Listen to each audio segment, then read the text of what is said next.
এটা হলো ওমনি ভ্যান গাড়ি স্টিয়ারিং বক্স, যেটা অ্যাম্বুলেন্সে লাগে। অ্যাম্বুলেন্সে গিয়ে পরিষেবা বা অ্যাম্বুলেন্স দেখে থাকলে একটা লাইক করবে। দেখো কীভাবে এটা পরিষ্কার করতে লাগে। সবাই চায় গাড়ির স্টিয়ারিং একদম পরিষ্কার রং থাকে। এই পরিষ্কার করতে গেলে প্রথমে তার ব্রাশে মোটর মারতে লাগে।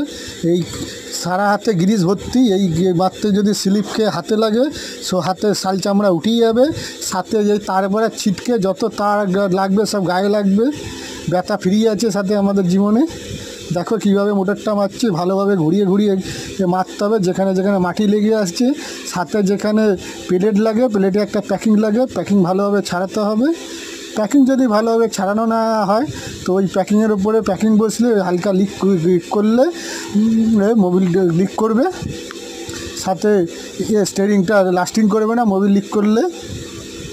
এর জন্য প্রপারলি একদম ভালোভাবে মারতে হবে, তাহলেই এই স্টিয়ারিংটা লিক করবে না। দেখো কীভাবে ঘুরিয়ে ঘুরিয়ে মোটর মারতে হচ্ছে।